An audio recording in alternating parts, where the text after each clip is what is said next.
Лабубу бұл жай ғана ойыншық емес. Соңғы уақытта ол әлем балалар мен жасөспірімдері арасында ерекше танымал болып кетті.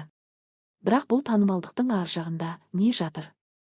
Лабубу сән бе, әлде қауіп пе? Бүгін осы сұраққа жауап іздейміз. Лабубу 2015 жылы дизайнер Кайзен Лаң ойлап тапқан ерекше кейіпкер. Оның түрі сүйкімді деуге келмейді, өткір тістері, үлкен көзі, жыртқышқа ұқсайтын бейнесі бар. PopMart компаниясы бұл кейіпкерді кішкентай коллекциялық ойыншық ретінде шығарып, бүкіл әлемге таратты. Қазір TikTok пен YouTube'да Лабубу туралы миллиондаған видео бар. Балалар оны жинауға, бірінен соң бірін сатып алуға әуес. Бірақ дәл осы жерде қауіп басталады. Біріншіден, Лабубу коллекциялық ойыншық. Оның ондаған түрі бар. Біреуін алған бала келесісінде алғысы келеді. Бұл бала санасында тәуелділік қалыптастырады. Әр ойыншықтың бағасы 10-15 мың теңге, кейде одан да жоғары.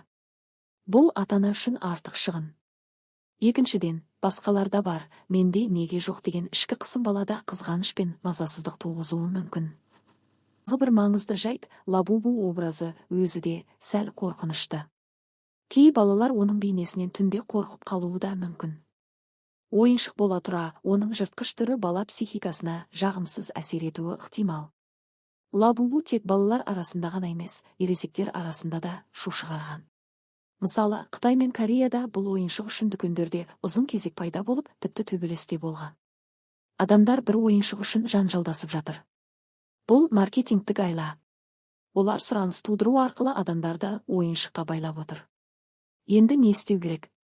Ата-ана ретінде баланың неге қызығып жүргенін түсініп шектеу қою қажет. Бір ойыншықпен шектеліп, артық коллекцияға ұмтылдырмау дұрыс шешім. Сонымен қатар балаға ойыншықтың сыртына қарап емес, оның мағынасына мән беруді үйрету керек. Лабубу сән болуы мүмкін. Бірақ әр сән қауіпсіз бола бермейді. Балаңыздың қауіпсіздігі сіздің таңдауыңызда. Біліммен бөлісіңіз, арнаға жазылыңыз, және бұл видеоны басқа ата-аналармен бөлісуді ұмытпаңыз.